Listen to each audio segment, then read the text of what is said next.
ጤና ይስጥልኝ እንዴት አላችሁ ቤተሰቦች? እንግዲህ ዛሬ በጣም ሰፋ ያለ መረጃ ነው የምነግራችሁ። በተለይም የአሜሪካ ባለስልጣናት የሚገርም መረጃ እያጋሩ ይገኛል። በተለይም ደግሞ ከዚህ ከጀፍሪ ኤፕስቲን ጋር የተገናኙና ጀፍሪ ኤፕስቲን ምናልባት ነው ያሉት በእርግጥ ከሞሳድ ጋር ግንኙነት ሊኖሩ ይችላል የሚል መረጃ ጄዲ ቫንስ ምክትል ፕሬዚደንቱ አስቀምጠዋልና የኢራንና የአሜሪካና የእስራኤል ፖለቲከኞች በእርግጥም ወደ ተለያየ አቅጣጫ ያዘመሙ እንደሆነ የሚጠቁም መረጃ ነው።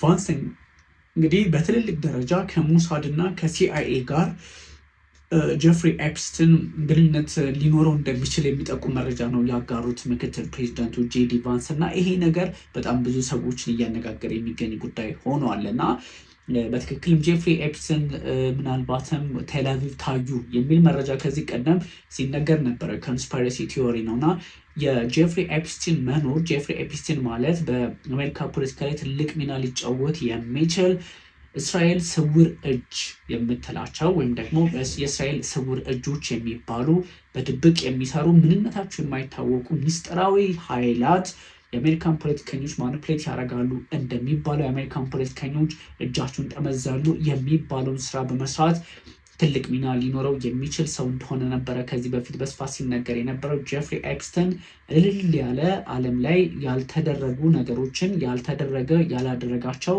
የወንጀል አይነቶች የሉም እንደምታውቁትና ምናልባት እንግዲህ ጀፍሪ ኤፕስቲን አሟሟቱም ትሪክ ነው። የት ነው ያለው? እውነትም ሞቷል ወይ? ከሞተ በኋላ ስለምንድን ነው የተቃጠለው? ያልተለመደ ነገር ነው የተደረገው። ቀብር ቦታ ላይ ሲኬድ ቀብሩ አይገኝም። ቢካዝ ተቀብሯል፣ ቦታው ይታያል፣ ግን የተቃጠለ ነው። ለምን የሚሉ ነገሮች ጥያቄ ይነሳሉ። ከዚህ ቀደምም ወዴት ነው የሄደው የሚለውን በትክክልም እሱ ነው ወይ የተገደለው? ህይወቱን ያጣው ጀፍሪ ኤፕስቲን ወይም ደግሞ ጀፍሪ ኤድዋርድ ኤፕስቲን ነው ወይ የሚሉ ብዙ ጥያቄዎች፣ በጣም ሚራክል የሆኑ ነገሮች አሉ ከዚህ ሰው ጋር እየተገናኘ እና አሁን ደግሞ ጄዲ ቫንስ ከሞሳድ ጋር ግንኙነት እንዳለው ከዚህ ቀደም ሲነገር ነበረ። ከታላቁ ሞሳድ እና ከታላቁ የስፓይ ድርጅት ከአሜሪካው ሲአይኤ ጋር ግንኙነት ሊኖረው ይችላል ወይም ሳይኖረው አይቀርም የሚል ሀሳብ ነው የሰጡት ጄዲ ቫንስ እና ይሄ ምን ማለት ነው የሚለው ብዙ ሰዎችን እያነጋገረ የሚገኝ ነው። ምናልባትም ጄዲ ቫንስ በትክክልም ከነዚህ ሁለት ቁልፍ የዓለማችን ግዙፍ የስለላ ድርጅቶች ጋር ግንኙነት ያለው ከሆነ ብዙ ነገሮች መካከለኛው ምስራቅ ላይ፣ አፍሪካ ላይ፣ ኢትዮጵያም ጭምር ላይ እንደተበላሹ ግልጽ ነው እና ብዙ ነገሮች ከዛ አንጻር ይታያሉ። ለማንኛውም ጄዲ ቫንስ ሲሉ በተለያየ መንገድ ነው እንግዲህ በደፈናውም ለማስመሰል ሞክረዋል። ግን ጀፍሪ ኤፕስቲን ኦብቪየስሊ ትልቅ ስራ ማለትም አዎንታዊ አይደለም። ኦብቪየስሊ አብዛኛው ነገር ጥፋት ነው። አብዛኛው ሳይሆን ሙሉ በሙሉ ጥፋት ነው። ከዚህ እንግዲህ ሴክሹዋሊ ኦፈንድ በማድረግ እንደዚሁም ደግሞ ፖለቲካሊ የተለያዩ ጫናዎች በመፍጠር እድሜያቸው ያልደረሱ ልጆችን የምታውቁት ነው እና ጀፍሪ ኤድዋርድ ኤፕስቲን ሲያደርግ የነበረው አሁንም እነዛ ነገሮች በእርግጥም በሞሳድ እና በሲአይኤ አማካኝነት የቆመ ሰው ከሆነ ወይም ደግሞ እንደዚህ አይነት ስራ የሚሰራ ከሆነ በጣም አስቸጋሪ ነው። ምክንያቱም ጀፍሪ ኤፕስቲን ያላመሰው የዓለም ክፍል የለም። እንደምታውቁት በኖርዌይ የንጉሳውያን ቤተሰብ ውስጥ ገብተዋል፣ ዴንማርክ ውስጥ ገብተዋል፣ እንግሊዝ ውስጥ ደግሞ ጭራሽ የነ ኤልሳቤጥን ፋሚሊ የሚያውቅ ሰው ሆኗል። ከዛ ውጭ የአሜሪካን ፖለቲከኞች ትራምፕን፣ ኤለን መስክን፣ ሩሲያ ውስጥም ሳይቀር እነ ፕሬዚዳንት ቭላድሚር ፑቲንን በተለያየ አጋጣሚ ይህ ሰው ያልነካ የለም። ኢትዮጵያ ውስጥም ኦፍኮርስ ደብዳቤ ነው እንጂ ከትምህርት ሚኒስትሩ ከብርሃኑ ነጋ ጋር ኦፍኮርስ ግን የሳቸው እንደው እኔ ይሄ የሴራ ፖለቲካ ምናምን ማድረግ አልፈልግም። እንደዛም ስላልሆነ በሰዓቱ እንግዲህ መንግስትን ለመጣል ኢትዮጵያ ውስጥ ያለውን መንግስት ለመጣል በሚያደርገው ጥረት ድጋፍ ጠይቋል ነው። ሌላ ምንም እንትን የለውም። ስለዚህ የትኛውም አክቹዋሊ አሁን ይሄ ሚስጥር ተብሎ የሚወራ አይደለም አይደለም፣ ሚስጥርም እኮ አይደለም። ብርሃኑ ነጋ በትግል ወይም ደግሞ ግንቦት 7 በሆነበት ሰዓት ላይ ኤርትራ ላይ ሆነው ሲያደርጉት የነበረው የምታስታውሱት ነው። በምንም መንገድ ሀብት ሰብስቦ መውጋት ነበረ አላማው። ሰው ምንም አዲስ ነገር አይደለም እኮ ይሄ አክቹዋሊ አይደለ። ብዙ ሰዎች ግን እንደ ሚስጥር እንደ ትልቅ ነገር ምናምን ሲወስዱ ተመልክቼ ነበር። ምክንያቱም አንድ ኃይል ወጥቶ እዋጋለሁ ወይም ደግሞ ጫካ ገብቻለሁ ሲል የሚያደርገው ነገር ስለሆነ ነው። በሌላ ምን አሁን በየጫካው ያሉ ኢትዮጵያ ውስጥ ያሉ የሚንቀሳቀሱ ኃይሎች ገንዘብ የሚያገኙት ከየት ነው? ከውጭ ድርጅቶች እና ከተለያዩ እንትን ነው ድጋፍ ከሚያደርግላቸው ነው። እና ያን በጣም እንደ ሚስጥር አልወስደውም እኔ ነበረ ኮኔክሽን ነበራቸው ነው። ገንዘብም ያገኙ አያገኙም አይታወቅም። ዞሮ ዞሮ ግን እንደዚህ አይነት ነገሮች ነበሩ የሚለውን ነው። በነገራችን ላይ በጣም በተደጋጋሚ እኔ እናንተ ክሬዲብል የሆናችሁ ሰዎች ስለሆናችሁ ቢፌር እንግዲህ የምታደርጉትን ድጋፍ ሁሉን ነገር ቀጥሉ። ኮመንት የምታደርጉም ሰዎች በጣም ስማችሁን ሜንሽን አደርጋለሁ ከዚህ በኋላ ሁላችሁንም እና እርግጠኛ ሆኜ ልነግራችሁ የምፈልገው ነገር ኦብቪየስ በሆነ እንደው ግልጽ በሆነ ቃል በምንም ካልኩሌሽን ወደ አንድ ወገን ያዳላ ሀሳብ አልሰጣችሁም። ይሄ አንደኛ እናንተም በምታደርጉት ትብብራችሁ የምታደርጉት ኤፈርት የምታደርጉት አንዳንድ ሁኔታዎቻችሁ የሚያሳየኝ አይ ሃቭ ቱ ቢ በጣም ፐርፌክት አንደኛ ፐርፌክት መሆን ይፈልጋል። ሲቀጥል ደግሞ ለእናንተ ታማኝ መሆን ያስፈልጋል። እና አንዳንዴ ምን ይሆናል መሰላችሁ የምትፈልጉትን የሚነግራችሁን ሰው አይደለም መውደድ ያለባችሁ፣ የምትፈልጉትን ሳይሆን እውነታውን የሚነግራችሁን ሰው ነው። እና በዛ ልክ እንድታዩት ነው። አንዳንድ ሰው ኦዲየንስ እና ኦዲየንሶች እንደዚህ አይነት ነገር ስለሚወዱ እስኪ ላስደስታችሁ ይላል። ያ ትክክል አይደለም፣ ንቀት ነው። እና እንደዛ አይነት ነገር ከእኔም ኤክስፔክት አይደረግም፣ አላረግም። ኦብቪየስሊ እውነታውን ግን እነግራችኋለሁ ነው። አሁን ብዙ ጊዜ እስራኤል ጥቃት ስትሰነዝር በእስራኤል በኩል የሚደረጉ ነገሮችን በተደጋጋሚ እንዲህ ነው ላለው አይደለ ሰው እስራኤልን አጌንስት እያደረኳት አይደለም። አንደርስታንድ ያደርጋሉ። ባይዘ አንዳንድ ሰዎችን አገኛቸዋለሁ በተለያየ አጋጣሚ እና ይረዳሉ። የሆነውን ካወራ ምንም ችግር የለውም ብለው ነው የሚያወሩት። ፕላስ ደግሞ ሶርሶችም ጭምር ከዛው ከእስራኤል የሚወጡም እየሆኑ በመምጣታቸው እንደዛ ሊባል ይችላል። በሴም ታይም ደግሞ በኢራን በኩልም በተደጋጋሚ ኢራንን ጫና ውስጥ አስገባት ወይም ደግሞ እንደ ጫና እንደተሸነፈች አድርጋ አወራባት የሚሉም ሰዎች ሊኖሩ ይችላሉ። ካለው እውነታ ከዘገባው እነሱ እንደዛ ሊመለከቱት ይችላሉ። ግን ያ ማለት ቤዝድ ኦን ዘ ፋክት ቤዝድ ኦን ዋትስ ኦን ዘ ግራውንድ ከሚለው አንጻር ነው እና እሱ ነው። ቢፌርን አበረታቱልን፣ አጠነክሩልን። በነገራችን ላይ አድ ጀምሯል ይመስለኛል እዚህ ሀገር ላይ አንዳንድ ነገሮችና ዩቱባችሁ ላይ ሲመጣ ስክሮል አታርጉት፣ እዩት ሙሉ ቢካዝ ይጠቅማል። ለቻናላችንም ለእኔም ስለሚጠቅም ለእናንተም ስ ኮንትሪቢሽን ከንድ ሰው እንትን በሉት ሙሉ ኒውትና ከዛ ቪዲዮችንን እንቀጥላለን። ስለዚህ ወደ ዋናው ጉዳያችን እንመለሳለን። ጉዳያችን ምንድን ነው? ጄዲ ቫንስ እንግዲህ ከጄፍሪ ኤድዋርድ ኤፕስቲን ጋር ግንኙነት ያላቸው በጣም ሀይሊ የአሜሪካና የእስራኤል ኢንቴሊጀንሶች የሁለቱ አገራት እንግዲህ አመን ሲአይኤ ቁጥር 1 ነው እንግዲህ ዊዶንት ነው ሞሳድ ቁጥር 3 ላይ የተቀመጠ ነው። MI6 የሚባሉት ቁጥር 2 ላይ ይቀመጣሉ የእንግሊዙ ማለት ነው። ኤኒዌይ ከነዚህ ተቋማት ጋር ከአሜሪካና ከእስራኤል ኢንቴሊጀንስ ወይም ደግሞ የስለላ ድርጅቶች የደህንነት ድርጅቶች ጋር ጄፍሪ ኤፕስቲን ትክክለኛ ኮኔክሽን ሊኖረው ይችላል የሚል ሀሳብ ነው የሰጡት ጄዲ ቫንስ ምክትል ፕሬዚዳንቱ ጄዲ ቫንስ እና ኤፕስቲን እንግዲህ seemed to be connected to elements of the Israel deep state የሚል ሀሳብ ነው የሰጡት። በነገራችን ላይ ዴፕ ስቴት ማለት ምንድን ነው? እስራኤሊ ዴፕ ስቴት ሲባል ምን ማለት ነው የሚለውን እነግራችኋለሁ። ዴፕ ስቴት ነው እስራኤል እንግዲህ እንደምታውቁት በአሜሪካ ፖለቲካ ላይ ትልቅ ጫና በመፍጠር የምትታወቅ ሀገር ነች አይደለ? በተለይም ደግሞ ሎቢስቶች አሉ። ከዛ ውጭም ደግሞ የማናውቃቸው ቮለንተሪ የሚሰሩ ከእስራኤል ጋር የተለየ ግንኙነት ያላቸው ግለሰቦችም አሉ። ዊ ዶንት ኖው ደም እንደዚህ አይነቶቹን ኃይሎች ዴፕ ስቴት ይባላሉ። እና ዴፕ ስቴት ማለት ተጽዕኗቸው የጎላ ግን ያልተመረጡ መንግስት ያልሆኑ ግን ተጽዕኗቸው ውሳኔ ማስቀየር የሚችሉ ቁልፍ ሰዎች፣ ሚስጥራዊ ሰዎች ናቸው እና እሱን ለማለት ነው። ግን በጣም የሚገርም ዴፊኒሽን አለው። ሚስጥራዊ እጆች ናቸው እነዚህ ሚስጥራዊ እጆች ምንድን ነው የሚሰሩት የሚለውን እና እነማን ናቸው የሚለውን በእርግጥ ሰዎች ናቸው? በእርግጥ ሰዎች ናቸው ወይስ ደግሞ ሰዎች ሳይሆኑ በሆነ ቴክኖሎጂ የሚሰሩ ኃይላት ናቸው? ብዙ ጥያቄ ይነሳል። እሱን እነግራችኋለሁ ኦብቪየስሊ።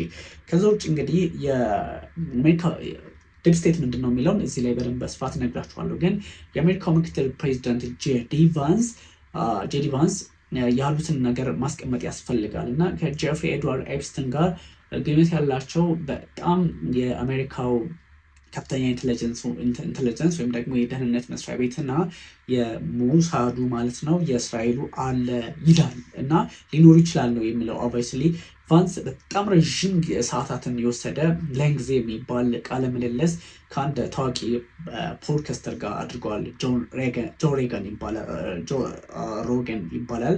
ከሱ ጋር በነበረው ቆይታን እንግዲህ ቫንስ አስክድ ስለ ኤፕስቲን እንደ ቲዮሪ ሆኗል፣ እንደ ኮንሰፕት እንደ ኮንስፓይረሲ ቲዮሪ ሆኗል እና ስለሱ ሲጠየቅ ምናልባት ከእስራኤሉ ሞሳድ ስፓይ ኤጀንሲ ጋር ኮኔክሽን ሊኖረው ይችላል የሚል ሀሳብ ነው የሰጠው እና ጄዲ ቫንስ ሰው ምንድን ነው ከመሬት ተነስቶ ነው እውነት ያለው የሚል ጥያቄ ይነሳል እና በጣም ክሊርሊ በሌላ በኩል ሃድ ኮኔክሽን ቱ ኤርፖርት ሃይስት ሌቭል ኦፍ አሜሪካን ኢንቴሊጀንስ ከአሜሪካ ከፍተኛ ከሆነ የደህንነት ሰዎች ጋር የደህንነት ኃይሎች ጋር የደህንነት ኤጀንሲዎች ተቋማት ጋር ግንኙነት አለው። ሂ ክሊርሊ ሃድ ኮኔክሽን ነው።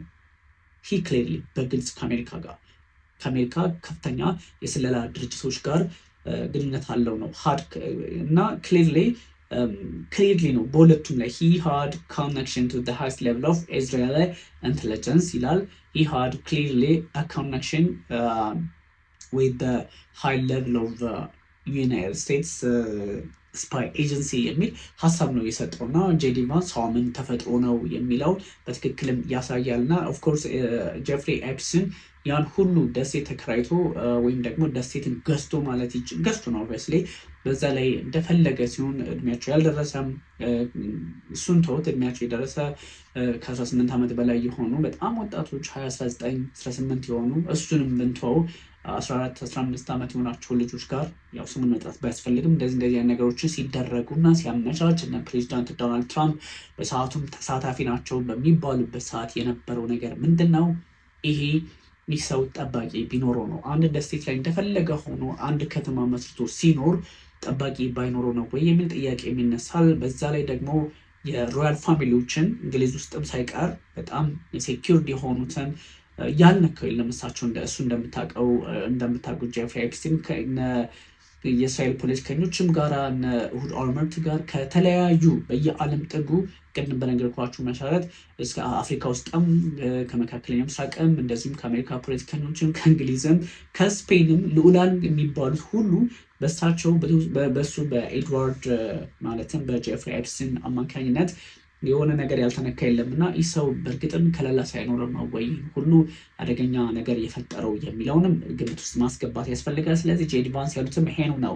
ቫይስ ፕሬዚዳንት እንግዲህ ምክትሉ ይህን ሲሉ ምናልባት እስራኤል አፒር ቱ ሃቭ a left of center ideological bent በጣም በሚገርም ሁኔታ ጄፍሪ ኤፕስቲን በአይዲዮሎጂካሊ ሌፍቲስት አይነት ነገር ሌፍቲስት ሆኖ ግራ ዘመም መካከለኛ ግራ ዘመም ሲባል በነገራችን ላይ ፖለቲካሊ ተራማጅ የሆነ ነፃ ፖለቲካን የሚያራምድ ነው። ቀኝ ዘመም ሲባል እንግዲህ አክራሪ ወግ አጥባቂ በሆነ በነባር ስርዓት የሚያምን ተቸካይ ተብሎ በሚጠቀሰው ልክ ያለ ወይም ደግሞ ወደዚህም ወደዛም ውልፍት የማይል ፖለቲካን የሚከተል ክርር ያለ አክራሪ እንደማለት ነው። ኤኒዌይ ቀይ ዘመም ማለት ግራ ዘመም ሲባል ግን በተወሰነ መጠን ተራማጅ የሆነ ፕሮግረሲቭ የሆነ እድገትን የሚከተል ማለት ነው። ስሙ እኛ ሀገር ቀኝ ሲባል በጎ ነው አይደለ? ግራ ሲባል የዞረበት አይነት ነገር ነው አይደለ? ግን ፖለቲካሊ ግራ ሲባል መልካም እንትኖችን ነፃ ሆኖ የሚያስብን፣ ቀኝ ሲባል ደግሞ ወግ አጥባቂነትን ይጠቁማል። ታሪክ አለው ኦብቪየስሊ ቀይ ዘመምና ግራ ዘመም የሚባለው። ግራ ዘመም በፈረንሳይ አብዮት ጊዜ ነው። በፈረንሳይ አብዮት ጊዜ የንጉሱን ስርዓት የሚፈልጉ ሰዎች ከፓርላማው በቀኝ በኩል ይቀመጡ ነበረ። የንጉሱ ስርዓት መውደም አለበት፣ መጥፋት አለበት፣ አዲስ ስርዓት ያስፈልጋል፣ ዴሞክራሲ ምናምን የሚሉት በግራ ነበረ የሚቀመጡት። ስለዚህ ግራ ዘመሞቹ ዴሞክራሲ ወይም ደግሞ ተራማጅ ተባሉ። ቀይ ዘመም ደግሞ ወግ አጥባቂ ወይም ደግሞ ተቸካይ አይነት የሚል ስም ስለተሰጠው ነው። ታሪኩ ይሄ ነው። ኦብቪየስሊ ብዙ ታሪክ ቢኖረውም ግን ይሄ ነው በዋነኝነት ለመጥራት የሚያስፈልገው። ስለዚህ ኤድዋርድ ኤፕስቲን ጄፍሪ ኤድዋርድ ኤፕስቲን በተወሰነ መጠን ማዕከላዊ የሆነ ግራ ዘመም ነው፣ ለዘብተኛ ማዕከላዊ የሆነ ለዘብተኛ ግራ ዘመም ነው የሚል ሀሳብ ነው የተሰጠው። seemed to be connected with ከእስራኤሉ ሞሳድ ጋር ራሱ ከነሲአይኤ ጋር ግንኙነት ያለው ሰው እንደሚሆን ታዘባለው፣ እንደዛ ይሰማኛል በሚል ነው ያስቀመጡት ጄዲ ቫንስ እና ትንሽ አስቸጋሪ ነው። እንግዲህ በቃለ ምልልሱ ውስጥ በጣም አብሶሉትሊ ትራምፕ አድሚኒስትሬሽን በተወሰነ መጠን እንግዲህ በዚህ ሰው ሚስ ሃንደል ተደርገዋል ወይም ደግሞ የፕሬዚዳንት ዶናልድ ትራምፕ አስተዳደር በዚህ ሰው ኬዝ አማካኝነት በትክክል ሊታይ አልቻለም። በተለይም ደግሞ በኤፕስቲን ሰነድ አማካኝነት ብዙ ጥያቄዎች እንዲነሳ አድርገዋል የሚል ሀሳብ ነው የሰጡት እና በተለይም ደግሞ የቀድሞዋ ጀነራል ፓምቦንዲ የጠቅላይ አቃቢ ሕጓ እሷ አቶርኒ ጀነራሏ ማለት ነው እሷ ይሄን ነገር ስታስቀምጥ በእርግጥ ፕሬዚዳንት ዶናልድ ትራምፕ አባረዋታል እና ሲቲንግ ኦን ማይ ዴስክ ራይት ናው ትንሽ አስቸጋሪ ነገሮችን ፈጥራብናለች የሚል ሀሳብ ነው የሰጡት። ምክንያቱም አንደር ቦንዲ የትራምፕ አስተዳደር ብዙ ስራዎችን ለመስራት ሞክሮ ነበረ፣ ግን ኤፕሪል ላይ ተባራለች። የጀስቲስ ዲፓርትመንቱ had also offered conservative commenters and influencers that were called the Epstein file phase 1 and declassified በሚል ነው። በእርግጥ ፕሬዚዳንት ዶናልድ ትራምፕ በዚህ ሰዓት ስለ ኤፕስቲን እንዲወራ ፈልገው ያመጡት ነው፣ ስለ ዩፎ እንዲወራ ፈልገው ያመጧቸው ነገሮች አሉ በሚል ብዙ ጥያቄዎች ይነሳሉ።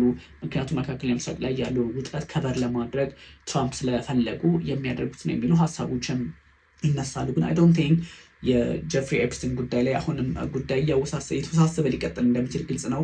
አይናው ፖም ስለዚህ የፖምቦንዴ ጋር ያላቸው እንግዲህ ስለነበራቸው ግንኙነት አብሶሉት የሆነ ግንኙነት በጎ እንዳላቸው ግን ደግሞ አንዳንድ ነገሮች ጠያቂ እንዳለባት ሮስት አድርጓታል። በአደባባይ ወይም ጫና እንዲፈጠርባትም እስከ ማድረግ ደርሰዋል ማለት ነው እና እንግዲህ we absolutely screwed up the coms of Epstein files like we just did, he said. But do I think the reason we screw up the com is because we were trying to hide something? No. የሚል ሀሳብ የሰጡት ምንም የምንደብቀው ነገር የለም። ከዚህ እንግዲህ ከኤፕስቲን ፋይል ጋር በተገናኘ አንዳንድ ጉዳዮች ሲወጡ እንደምታውቁት በብዙ መንገድ ጥንቃቄ የተሞላባቸው እንደሆኑ ይታወቃል እና ይሄ ምናልባት የፖለቲካሊ የሚታዩ ነገሮች ናቸው።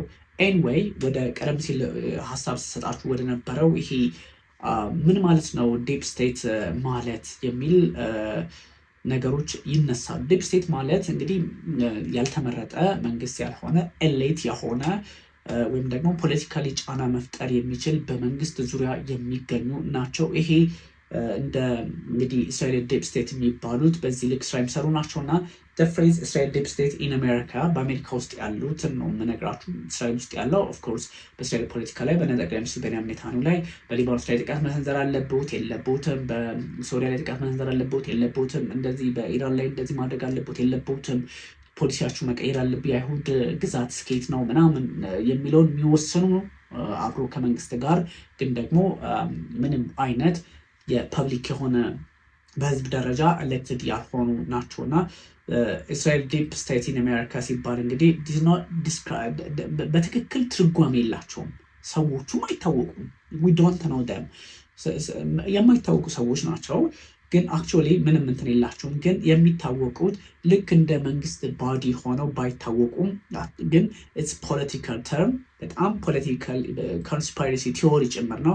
ኤንድ ጂኦፖለቲካል ዲስከሽንስ በጂኦፖለቲካል ጉዳዮች ላይ ብዙ ጊዜ ዲፕ ስቴት ሲባሉ ጫና የሚፈጥሩ እጅ የሚጠመዙ ስውር እጅ አላቸው ተብለው የሚወሰዱ እነማን ናቸው ሲባል ግን ስማቸው ከሌ ተብለው የማይወሰዱ ቢኒያም ወይም ደግሞ ሬሲ ኦር ጥላውን እንደዚህ ተብሎ የማይወሰድ ልክ እነ መሐመድ አህመድ እዚህ የኔ ግሩፕ ላይ ያላችሁት ወይም ደግሞ እኔ ጋር አብራችሁ ሞር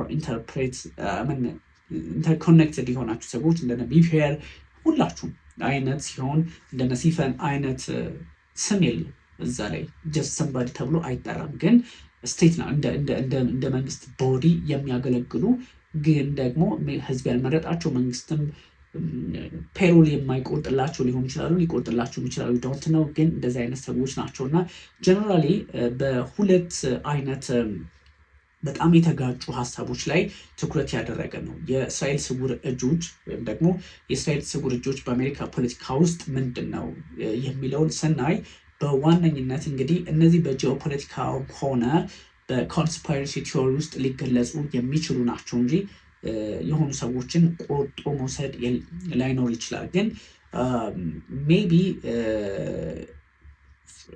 በሎቢ ውስጥ ሎቢስቶች ሊሆኑ ይችላሉ፣ ጎትጓቾች፣ አሳማኞች። ለምሳሌ ጎትጓች ወይም አሳማኝ ማለት አሜሪካና እስራኤል አንድ ላይ መስራት አለባቸው ብለው የሚያምኑ ወይም ደግሞ ፕሬዚዳንት ዶናልድ ትራምፕ በኢራን ላይ ጦርነት እንዲከፍቱ የሚጎተጉቱ እነዚህ የሚጎተጉቱ ሰዎች ማን ነው የሚቀጥራቸው? የምታውቁት ነው። እስራኤል ልትሆን ትችላለች። አሜሪካ ውስጥ በጣም ወግ አጥባቂ የሆኑ ፖለቲከኞች ሊሆኑ ይችላሉ። ከዛ ውጭም ደግሞ የጦር መሳሪያ ሻጭ ኩባንያዎችም ሊሆኑ ይችላሉ። ከዛ ውጭ ደግሞ በትልቁ የዓለም ፖለቲካ ላይ በራሳቸው ጎልተው ለመውጣት የሚፈልጉ አሜሪካን በተወሰነ መጠን መኮርኮም የሚፈልጉ ሰዎችም ሊሆኑ ይችላሉ እና በጣም የተወሳሰበ አይነት አንደምታ ያለውን ጉዳይ ልንመለከት እንችላለን። ኤኒዌይ በውጭ ኃይሎች ላይ ጫና መፍጠር የሚችሉና ሎቢስት ወይም ደግሞ ጎትጓቾችም ሊሆኑ ይችላሉ። ግን ኦቨርላፕ ሊያደርግ ይችላል ሀሳቡ አይዲያው ወይም ደግሞ ሀሳቡ ይሄ ነው። በነገራችን ላይ እነዚህ ጎትጓቾች ማን ሊሆኑ ይችላሉ የሚለውን በሁለት ነገር ብናያቸው ወይም ደግሞ ዲፕ ስቴት የሚባሉት እስራኤል ዲፕ ስቴት ዩኤስኤ ብለን ስንወስድ እነዚህ ስውር እጆች የሚሰሩት እነማን ናቸው ብለን ስንወስድ ሁለት ነገር፣ አንድ የውጭ ኢንፍሉዌንስ ያላቸው ጫና መፍጠር የሚችሉና ጎትጓቾች ሊሆኑ ይችላሉ። ሁለተኛ ደግሞ ይህ የሴራ ትንታኔ ውስጥ ያለ ወይም ደግሞ እና ጸረ ሰሜቲክ የሆነ ማለት ነው። ስለዚህ ሁለቱን ነገር መውሰድ እንችላለን። በውጭ ሀገር ላይ ኢንፍሉዌንስ ማድረግ የሚችሉና ጫና መፍጠር የሚችሉና ጎትጓቾች ወይም ሎቢስቶች ሊሆኑ ይችላሉ። ከዛ ደግሞ ኮንስፓይረሲ ቲዮሪ የሴራ ትንታኔ ውስጥ የገቡና የጸረ ሴሜቲክ ግንዛቤን በተለየ መንገድ የሚያዩ ቡድኖች ሊሆኑ ይችላሉ ብለን በእነዚህ በሁለት ግን ዘፋ ባለ መንገድ ሊተረጎሙ በሚችሉ ሁኔታዎች እንትን ልንላቸው እንችላለን። ለምሳሌ የውጭ ጫናን መፍጠር የሚችሉና ጎትጓቾች ብለን ስንወስድ ለምሳሌ ሀሳባዊ ሊሆን ይችላል። ሀሳባዊ ሲሆን በጣም ብዙ ጊዜ ተቺዎች በውጭ ፖሊሲ ግሩፖች ላይ ወይም ደግሞ የውጭ ፖሊሲን በመተቸት የሚታወቁ ኃይሎች አሜሪካ ውስጥ ተቀምጠው የእስራኤልና የአሜሪካን ግንኙነት እንዲያምር በማድረግ ወይም ደግሞ አብረው እንዲሰሩና በመካከለኛው ምስራቅ ያለውን ፖለቲካ እንዲቀይሩ ዓለም ላይ ደግሞ እስራኤልም ሆነች አሜሪካ ገነው እንዲወጡ የሚያደርጉ ኃይሎች ሊሆኑ ይችላሉ። ስፔሻሊ እስራኤል ታላቅ ሆና እንድትወጣ የሚፈልጉ ኃይሎች ሊሆኑ ይችላሉ። በአይዲያ እነዚህ ሰዎች ምናልባት በስውር እጅ ፖለቲካ ውስጥ የገቡ ናቸው ተብለው ሊወሰዱ ይችላሉ። ለምሳሌ ታዋቂው አይፓክ ነው። አይፓክ የሚባለው የአሜሪካ እስራኤል ፐብሊክ አፌርስ ኮሚቴ የሚባለው ነው። እንግዲህ ይሄ በጣም በአሜሪካ ፖለቲካ ላይ ኦቨር ኮንትሮል የሆነ በጣም ኦቨር እንትን ይሄ እጅጉን ከባድ በሆነ መንገድ ኮንትሮል ያደረገው ፖለቲካ አለና ሜቢ እሱም እንግዲህ ታሳቢ ሊደረግ የሚችልበትን አውድ ሊፈጥር ይችላል። አንደኛው በዚህ ልክ ሊታይ ይችላል ከዚህ ከሎቢዎቹ ወይም ደግሞ ከጎትጓቾቹ አንጻር ማለት ነው። ሪያሊቲውስ ምንድን ነው? ያኛው ሀሳብ ነው፣ ሀሳባዊ ነው አይደለ? የመጀመሪያው ነገርኳችሁ እንደ አይፓክ ያሉት ምናልባት የሚሰሩት ስራ ነገር የፈጠረው ጫና ሊሆን ይችላል ተብሎ አይዲያሊ ከዚህ ከሎቢዎቹ አንጻር አይዲያሊ እንደነ አይፓክ ያሉት ሊሆኑ ይችላሉ ተብሎ ይወሰዳል። ግን እውነታውስ ምንድን ነው የሚል አይዲያሊ በዛ ልክ ስራ የሚሰሩ ግን በሆነ መጠን ጫና ሊፈጥሩ የሚችሉ እንደሆኑ አድርገን እንወስዳለን። ሪያሊቲው ደግሞ መሬት ላይ ኦርጋናይዜሽን ሊሆን ይችላሉ ወይም ፍርም ሊሆን ይችላል፣ የትኛውም ኩባንያ የህግ ሊሆን ይችላል፣ የሎቢ ሊሆን ይችላል፣ የተመዘገቡ ግን ኦፕንሊ በአሜሪካ የፖለቲካ ስርዓት ውስጥ ጫናን ለመፍጠር እስራኤልን ከአሜሪካ ጋር አዋደው ለመቀጠል የሚፈልጉ ግልጽ የሆኑ የተመዘገቡ እንትኖች ሊሆኑ ይችላሉ። ስውር እጅ አይባሉም እነዚህ ኦቨርስሊ፣ ግን በዛ ልክ የሚታዩ ይችላሉ። ሪያሊቲ በትክክለኛው መንገድ ያሉትን ማለት ነው። ልክ ይሄ ዲፋክቶ እንደሚባለው ማለት ነው። በዚህ መንገድ እነዚህን የመጀመሪያውን ከሎቢ አንጻር በዚህ ልክ በሀሳብ ደረጃ ሀሳባዊ በሆነ መንገድ እና ሪያሊቲ እውነታ በሆነ መንገድ በዛ ልክ ልናያቸው እንችላለን። ሌላው ደግሞ ኮንስፓይረሲ ቲዮሪ ነው። ይሄ ሴራ ትንታኔ አስቸጋሪ ነው። አንታይሴሜቲክ ትሮፕስም ሊሆን ይችላል። በነገራችን ላይ ኮንስፓይረሲውም ላይ አይዲያሊ ወይም ደግሞ ይሄ ሀሳባዊ የሆነ ነገርን ማንሳት ያስፈልጋል። some extreme theorists claim that secret Israel agents or Jewish elites control the US government from the shadows የሚለው ነው። ይሄኛው ትንሽ አስቸጋሪ ነው። አይዲያሊ በጣም ከኮንስፓይረሲው አንጻር ከሴራ ትንታኔው አንጻር ማለት ነው በጣም ኤሊት የሆኑ የተማሩ አይሁዶች ሙር አይሁዶች ወይም ጁሽ ብዙ ነገርን አናላይዝ ማድረግ የሚችሉ ቁልፍ የሆኑ የዓለምን ፖለቲካም መያዝ የሚችሉ በእጃቸው ጨብጠው መያዝ በቴክኖሎጂ፣ በእውቀት፣ በትምህርት በብዙ ነገር መያዝ የሚችሉ የአይሁድ ሰዎች ልጆች ኤሊት የሚባሉት ኤሊት ማለት ነው። እነሱ የተቆጣጠሩት የአሜሪካን ፖለቲካ ከጀርባ ሆነው የያዙት ተደርገው ሲወሰዱ ነው። እሱም አይዲያሊ እንደሱ ሊሆን ይችላል። ከዚህ ከኮንስፓይረሲ ቲዮሪ አንጻር ተብሎ ሊወሰድ ይችላል። ሪያሊቲው ደግሞ ከዚህ ከኮንስፓይረሲ ቲዮሪ አንጻር ለምሳሌ ይሄ ዛይንስ ኦኩፔሽን ገቨርንመንት ZOG የሚባል አለ። እሱ ኮንስፓይረሲ ለምሳሌ ቴክ ሬጉላር ዲፕሎማቲክ ሪሌሽን ኤንድ ተርን ዴም ኢንቱ ኤ ስቶሪ አባውት ኤ ሂደን ኢቪል ኔትወርክ። ይችኛዋ ትንሽ ልታዩት ይገባል። ሪያሊቲ የሚባለው በጣም ምሁራን እንደሚያስቀምጡት ክሌማቸው ፍሪኩዌንትሊ ቦሮ ፍሮም ሂስቶሪካል ዛይኒስት ኦኩፔሽን ገቨርንመንት ዘውግ ከሚባለው ከሱ ወይም ደግሞ ጽዮናውያን እንግዲህ መስፋፋት መንግስት ኮንስፓይረሲ ተብሎ የሚወሰዱ ናቸው ወይም ሴራ ናቸው። they take regular diplomatic relations and ምንድነው በጣም ዴይሊ ዲፕሎማሲያዊ ግንኙነታቸውን ያጠናክራሉ። ዴይሊ ስለ ዲፕሎማሲ ያወራሉ። ዴይሊ ስለ አንዳንድ ነገሮች ይሰራሉ። ግን አፍተር ኦል ምንድነው የሚያደርጉት? turn them into a story about a hidden evil network። ትንሽ እዚች ላይ እናንተ ወይ እንድታነቡት ፈልጋለሁ። አንዳንድ ነገሮችን እንግዲህ ከሆነ ኃይል ጋር ማገናኘት፣ ከሆነ አደገኛ ከሆነ እርምጃ ከሚወስድ ኃይል ጋር ማገናኘት፣ ያው እንደ ኢቭል አይነት ነገሮች ኢቭል ኔትወርክ ማለት ኢቭል አይነት ነገሮች ስላችሁ አደገኛ በሆነ መንገድ አደጋ ሊፈጥሩ የሚችሉ ኃይላትን ማሰማራት፣ ኔትወርክ መፍጠር፣ ኮኔክሽን መፍጠር፣ ትስስር ፈጥረው ጫና ማካሄድ እና በአንዳንድ አካባቢዎች ላይ እስራኤልን ጡንቻ ከፍ ማድረግ፣ ፓወርፉል እስራኤልን ክሬት ማድረግ፣ ማጠናከር፣ ማስቀጠል የሚፈልጉ ሊሆኑ ይችላሉ የሚል ሀሳብ አለ። ዲፕ ስቴቶች በጣም ብዙ ናቸው። ለምሳሌ ትራንስፈርድ ፖለቲካል ላንጉዌጅ ሊሆን ይችላል። ያው እንግዲህ ከዚህ ቀደም ያየናቸው ነው። ኦብቪየስሊ ግን በዚህ ልክ ነው ዲፕ ስቴቶች ሊታዩ የሚችሉት እና ብዙ ሰዎች ይሄን ጉዳይ በምን አይነት መንገድ ነው ማየት የሚቻለው የሚል ጥያቄ ያነሳሉ በጣም በተደጋጋሚ። ግን በፖለቲካ አውድም ይሁን በአንዳንድ አሰራሮች ደግሞ እጅግ አስቸጋሪ ነገሮች ሊፈጠሩ ይችላሉ። ኤኒዌይ ይሄ ሁኔታ ምንድን ነው፣ በዓለም ፖለቲካስ ላይ ምን አይነት ግንዛቤ ሊፈጥር ይችላል የሚለውንም እንደዚሁ ብዙ ሰዎች ፖለቲካሊ የሚያዩትም ሆኗል። አንዳንድ ነገሮችን ብዙ ክራሽ የሆኑ ሪጂናል ጫናዎችን ሊፈጥሩ የሚችሉ አንዳንድ ነገሮችን ልንመለከት እንችላለን። ግን እንደዚህ አይነት ነገሮች ብዙ አጋጣሚዎችን እንግዲህ አድቫንስድ የሆኑ ቴክኖሎጂዎችን ከመጠቀም አንዳንድ ሁኔታዎችን ደግሞ ጫና ውስጥ ከማስገባት አንጻርም ሰዎች ሊመለከቱት ይችላሉ። አፍተር ኦል ግን በጣም በብዙ አጋጣሚ መካከለኛው ምስራቅ አሁን ትርምስ ላይ ያለበትን እንኳን ስትመለከቱ ከዚህኛው የፖለቲካ ስርዓትና አውድ አንጻርም ማየት እንደሚያስፈልግ ለማሳየት ነው። የጄዲ ቫንስ ንግግር ግን በቀላሉ የሚታይ አይደለም። ጀፍሪ ኤድዋርድ ኤፕስትን በዚህ ልክ ፖለቲካ ላይ ኢንጌጅድ ናቸው ሲባል ምንድን ነው ያለው የሚለውን የሚያሳየውም እነዚህ ከዴፕ ስቴት ጋርም የተገናኙ መሆኑን ለማሳየት። ስለዚህ ይሄ ሁሉ ዴፕ ስቴት ይሄን ሁሉ ማብራሪያ የሰጠኋችሁ ለምን መሰላችሁ? ጀፍሪ ኤፕስትን በዚህ መንገድ ውስጥ ፍሬም የተደረገም ሰው ነው የሚል አይነት አረዳድ ያለው በመሆኑ ነው እና በእርግጥም በዓለም የፖለቲካ ስርዓት ላይ እዚህም እዛም የሆኑ ጫናዎች ይፈጠራሉ። ባይዘዌ በጣም አቅም ያለው ሁሌም በዓለም ፖለቲካ ላይ ገኖ ይወጣል። እሱን ነገር ማስቀጠል ደግሞ የእስራኤል ፖለቲከኞችን ኦብቪየስሊ ሲያደርጉት የነበረው ጉዳይ ነው እና ብዙ ነገሮችን ከዚህ አንጻር እንድትመለከቱ ትፈልጋለሁ። እንግዲህ በጣም ለነበረን ጊዜ እጅጉን አመሰግናችኋለሁ። ብዙ ሀሳቦችን እንደዚሁ ማጋራት ይጠበቅብናል።